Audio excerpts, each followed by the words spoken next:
भारत से आ रही ठंडी हवाओं ने बढ़ाई ठंड। शीतलहर को लेकर कई जिलों में अलर्ट जारी किया गया है, क्योंकि कई ऐसे जिले हैं प्रदेश के जहां न्यूनतम तापमान में गिरावट दर्ज हुई है। इसमें माउंट आबू है, सीकर है, चूरू है और संगरिया है, जहां पर न्यूनतम तापमान में गिरावट हुई है दर्ज। और इससे बढ़ती ठंड ने लोगों की परेशानियां बढ़ा दी हैं। लोग अब अलाव जलाकर ठिठुरन को दूर करने की कोशिश कर रहे हैं।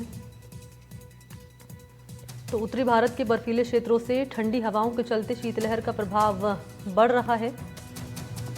मौसम विभाग ने शीतलहर के मद्देनजर अलर्ट भी जारी किया है तमाम शहरों में। माउंट आबू है, सीकर है, चूरू है, संगरिया है, ये तमाम शहर जहां न्यूनतम तापमान में गिरावट दर्ज हुई है। शीतलहर के चलते प्रदेश के कई शहरों में न्यूनतम तापमान में यहां पर 10 डिग्री सेल्सियस नीचे दर्ज हुआ है। खास तौर पर हनुमानगढ़, गंगानगर, सीकर, चूरू और झुंझुनू में ठंडी हवाओं की संभावना ज्यादा है।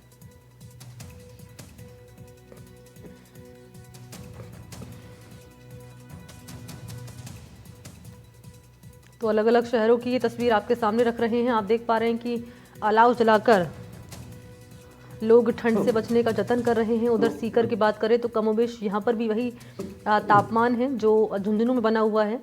तो न केवल झुंझुनू, सीकर, हनुमानगढ़, श्री गंगानगर, ये तमाम ऐसे शहर जहाँ पर सर्दी ने तेवर दिखाने शुरू कर दिए हैं। शीतलहर को लेकर अलर्ट भी जारी किया गया है और ये भी कहा गया है कि आने वाले वक्त में और भी गिरावट होगी तापमान में।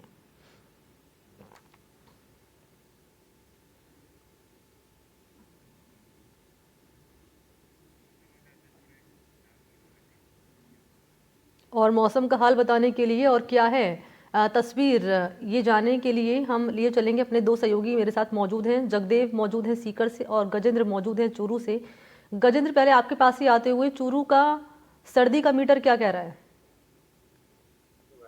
बिल्कुल मणि, सर्दी है वो अब चूरू में पड़नी शुरू हो चुकी है, जिसका कुछ लोग लुत्फ भी उठा रहे हैं, क्योंकि इंतजार भी लोगों का था। विशेष रूप से किसानों को इंतजार था, क्योंकि सर्दी नहीं पड़ने के चलते कहीं ना कहीं किसान निराश थे। जो उनकी गेहूं की फसल थी, चने की फसल थी, उनको नुकसान हो रहा था, उसकी ग्रोथ में भी कमी आ रही थी। लेकिन अब सर्दी है वो चूरू में पड़नी शुरू हो चुकी है। तापमान की बात करें तो पहली बार चूरू जिले का अधिकतम तापमान है वो 5 डिग्री गिरकर 21 डिग्री आ चुका है, जबकि न्यूनतम तापमान है वो 7 डिग्री के करीब चला है। तो ऐसे में चूरू में अब सर्दी ने दस्तक दे दी है, और अब चूरू में जैसे जैसे दिसंबर का महीना और आगे बढ़ेगा, उसी के साथ ही चूरू में कड़ाके की सर्दी पड़नी शुरू हो जाएगी। रविवार को यहाँ पर शीतलहर चल रही थी, जिसके बाद में काफी लोगों को परेशानी हुई थी, लेकिन आज चूरू में सर्दी है वो धीरे धीरे अपना असर दिखा रही है। जी मणि।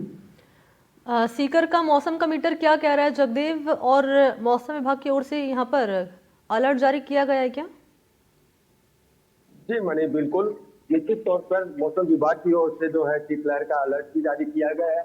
वहीं आपको बता दूं, आज का जो न्यूनतम तापमान है वो 1 डिग्री पहुंच चुका है, क्योंकि फतेहपुर तटीय अनुसंधान केंद्र के अनुसार पिछले लगातार कई दिनों से जो तापमान में गिरावट दर्ज की जा रही है। और आज जो है जो न्यूनतम तापमान है वो जमाव बिंदु के नजदीक पहुंच चुका है, और न्यूनतम तापमान 1 डिग्री है फतेहपुर का। वहीं आपको बताना चाहूंगा, इस समय हम जो सीकर शहर के सबसे व्यस्तम इलाका, जो अर्ली मॉर्निंग लोग घूमने के लिए इस इलाके में आते हैं, सांवली रोड का इलाका है, यहाँ पे स्मृति वन और पार्क कई हैं, तो यहाँ पे बड़ी संख्या में लोग घूमने के लिए आते हैं। लेकिन पिछले 3 या 4 दिनों से जो है शीतलहर का जो प्रकोप चला है और जो सर्द हवाएं चली है, जिसके चलते जो है अभी इस इलाके के अंदर जो सुबह मॉर्निंग वॉक पर आने वाले लोगों की संख्या में भी काफी कमी नजर आ रही है, और लोग काफी देरी से घरों से निकल रहे हैं। वही शीतलहर के चलते लोग अलाव और गर्म कपड़ों का सहारा भी ले रहे हैं। वही जो है बीते दिन पूरे दिन शीतलहर चलने के कारण जो है पीछे के इलाके में आप देख सकते हैं कि हल्की जो धुंध है वो धुंध भी यहाँ पे है, जिसके चलते, और अभी भी जो वर्तमान में भी जो है ठंडी शीतलहर चल रही है, जिसके चलते लोग गर्म कपड़ों का सहारा ले रहे हैं, और वही जो है अलाव सबसे नजर भी आ रहे हैं। वही जो है मौसम विभाग की अगर बात करें तो मौसम विभाग के अनुसार शीतलहर के चलते, और अब ये जैसे ही शीतलहर रुकेगी उसके बाद में जो पारा और नीचे जाने की संभावना भी जताई जा रही है,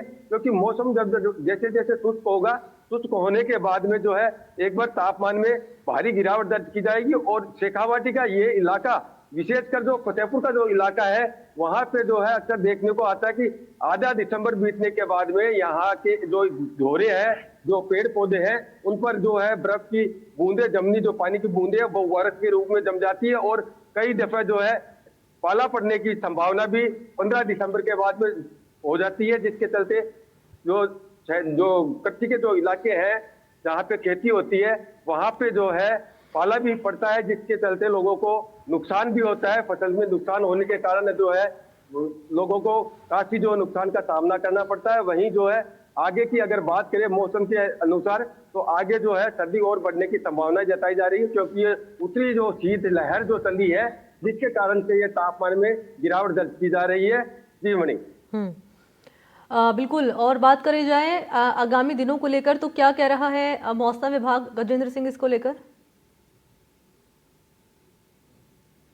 जगदेव जी बता रहे थे कि चूरू में वैसे चूरू या शेखावाटी क्षेत्र है, सीकर चूरू नूनू, यहाँ पर सर्दी कुछ ज्यादा ही पड़ती है। और जैसे दिसंबर का महीना शुरू होगा तो निश्चित रूप से जमाव बिंदु पर तापमान चला जाता है। यहाँ पर घरों में, मटकों में, पानी के जलाशयों में बर्फ है वो जमनी शुरू हो जाती है। और चूरू के अंदर वैसे भी कड़ाके की सर्दी पड़ती है, जो कि देश विदेश में सुर्खियां भी बनती है। यहाँ पर सर्दी भी ज्यादा पड़ती है और गर्मी भी ज्यादा पड़ती है। और मौसम विभाग की बात करें तो मौसम विभाग का कहना है कि निश्चित रूप से जैसे जैसे दिसंबर का माह आगे बढ़ेगा वैसे वैसे सर्दी है वो और तल्ख तीखी और तेज हो जाएगी। लेकिन अभी हाल फिलहाल किसान है वो थोड़े खुश नजर आ रहे हैं सर्दी से कहीं ना कहीं, क्योंकि सर्दी कम पड़ रही थी इस दिसंबर के माह, जितनी सर्दी होनी चाहिए थी उतनी सर्दी नहीं पड़ रही थी। लेकिन अब सर्दी हो चुकी है तो ऐसे में फसलों में ग्रोथ है वो अब बढ़ जाएगी। लेकिन कहीं ना कहीं सबसे ज्यादा परेशानी है बच्चों को। इसके अलावा जो यात्री भी जो सफर करते हैं, बसों में सफर करते हैं, उनको परेशानी हो रही है, क्योंकि सर्दी है वो अपने तिलक तेवर है वो दिखाना शुरू कर चुकी है। लोग है वो कपड़ों से लिपटे हुए नजर आ रहे हैं। बाजार भी अब देरी से ही खुल रहे हैं और जल्द ही शाम को